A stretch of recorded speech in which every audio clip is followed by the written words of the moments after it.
From CBC News, it's the world this hour. Chinese trader who has commented calling the move.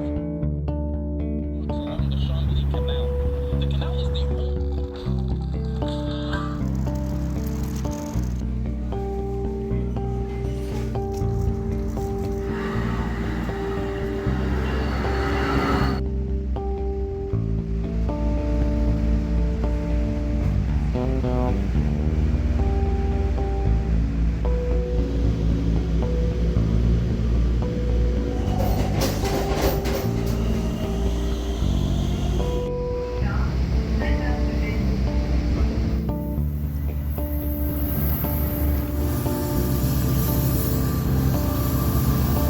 Local food shopping.